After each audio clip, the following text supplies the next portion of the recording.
Doctor plus நேயர்களுக்கு வணக்கம். இப்போ நம்ம சொரக்காவை பற்றி நிறைய பேர் ஏதோ சொல்கிறாங்க. சொரக்காவில் என்ன இருக்குது அப்படின்னு கேட்குறாங்க.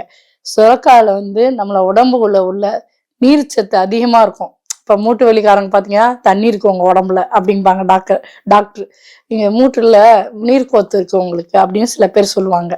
அந்த இதெல்லாம் சொரக்காய் சாப்பிட்டா வலிக்கும் நீர் கோத்துக்குதுன்னு சொல்கிறது தவறு. அது உடம்புல உள்ள உப்புகளை நமக்கு சரி பண்ணும்.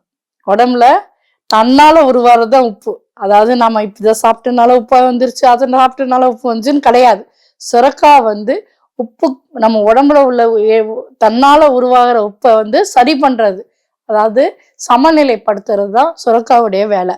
சுரக்காவை யார் வேணா சாப்பிடலாம். அதாவது மூட்டு வலி பேஷண்ட் சாப்பிடக்கூடாது, அவங்க வீசிங் பேஷண்ட் சாப்பிடக்கூடாது, ஆஸ்மா இருக்குது, சளி இருக்குது, அதெல்லாம் கிடையாது. சாப்பிட்ற விதத்துல சாப்பிட்டா எல்லாமே நல்ல. அதனால அந்த காலத்திலே என்ன பண்ணாங்கன்னா சொரக்காவை கூட்டு வச்சு சாப்பிட்டாங்க. மற்றவங்க பார்த்தீங்கன்னா நான்வெஜ் சாப்பிட்றவங்க சொரக்கா கூட எறாவை போட்டு செய்வாங்க, அப்படிலாம் இருக்குது. சொல்றேன், நான்வெஜ் சாப்பிட்றவங்க. அதே சொரக்கா பிராமின்ஸ் சாப்பிட மாட்டாங்க, சைவக்காரங்க அதை சாப்பிட மாட்டாங்க, தெரியாது அவங்களுக்கு. உப்பை எடுக்கிறது சொரக்கா தான் மெயினா. உடம்புல உள்ள உப்புகளை குறைக்கிறது சொரக்காய். யூரியா, கிரியோட்டின் இதெல்லாம் இருக்கவங்க கண்டிப்பா எடுத்துக்கலாம். அதாவது அது சொல்லிட்டாங்களேன்றதுக்கு அதிகமா எடுக்க வேணாம். வாரத்துல ஒரு நாள் கூட்டு வச்சு எடுங்க. உப்பு இல்லாமே நீங்க அதை சமைச்சிங்கன்னா அதுக்கு தெரியும் உங்களுடைய இது. அதுல கூட்டுல அதிகமா உப்பு எப்பயுமே சேர்க்க மாட்டாங்க. நீங்க சொரக்காய்க்கு உப்பு போடாமையும் செஞ்சாலே நல்லாவே இருக்கும். பாசிப்பருப்பும் உப்பும் போட்டு சாப்பிடும்போது, அதாவது யூரியா கிரியோட்டின் இருக்கவங்க. இதே வேற இருக்கவங்க நல்லா சாதாவே சாப்பிடலாம். சொரக்காய் குடுவையில, அதாவது நல்லா முத்தி போன சொரக்காய் இருக்கு பார்த்தீங்களா, அந்த குடுவையில அதெல்லாம் உள்ள எடுத்துட்டு காய வைப்பாங்க. காய வச்சு அதில் தண்ணி ஊற்றி குடிப்பாங்க. முந்தியெல்லாம் சொரக்காய் குடுவையில தண்ணி வச்சு ஜக்கு மாதிரி குடிப்பாங்க. இப்போ சில்வர் ஜக்கு அதெல்லாம் வருது, காப்பர்ல வருது. அதெல்லாம் விட பெஸ்ட் அதுதான். சொரக்காய் இதுல தண்ணி வச்சு குடிக்கிறவங்க ரொம்ப நல்ல உடம்பு நல்லா இருக்கும், குளிர்ச்சி கொடுக்கும்.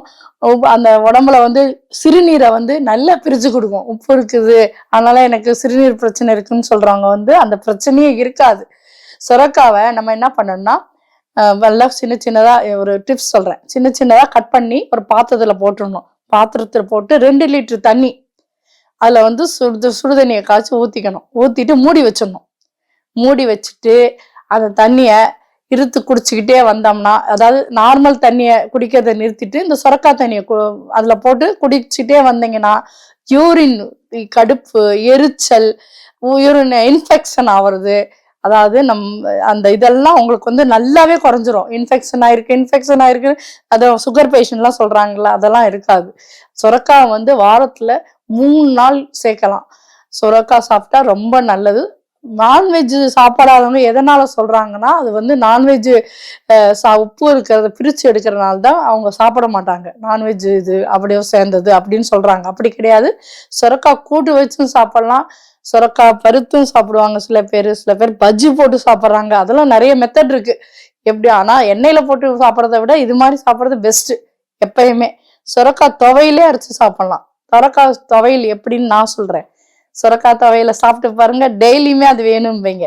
எப்படின்னா, சொரக்காய் ஒரு பவுல் எடுத்துக்கிறீங்கன்னா கட் பண்ணி தோலோடையே கட் பண்ணி இது பண்ணிக்க. தோலை எடுக்காம கட் பண்ணி கீழே போடாதீங்க தயவுசெய்து. அதோட கழுவி போட்டு வரமிளகா எவ்வளோன்னா ஒரு உங்களுக்கு எப்படி காரம் தேவையோ அப்படி அது மாதிரி வச்சுக்கோங்க. உளுந்து, கருப்பு உளுந்து, சீரகம், பெருங்காயம், கொஞ்சோண்டு இஞ்சி, பூண்டு எல்லாமே. கொஞ்சம் உங்களுக்கு புளி வேணுன்றவங்க புளி வச்சுக்கலாம். மூட்டு வலி இருக்கவங்க புளி வேணாம் தயவுசெய்து.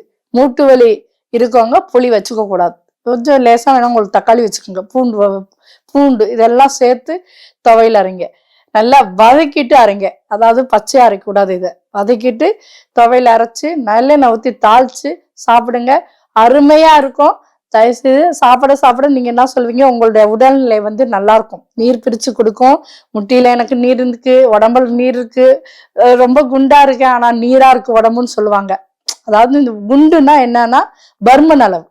அதை நீங்க குறைக்கணும்னு நினைக்கிறவங்க இந்த சொரக்காவை சாப்பிட்டுட்டு வந்தீங்கன்னா உடம்பு அந்த எல்லாம் கரெக்ட் ஆகும். சொரக்காய் சாப்பிடும் போது கண்டிப்பா பீட்ரூட் எடுக்கணும். பீட்ரூட் பொரியல் கண்டிப்பா எடுக்கணும். பீட்ரூட் துவையல் ஏதோ ஒண்ணு எடுக்கணும்.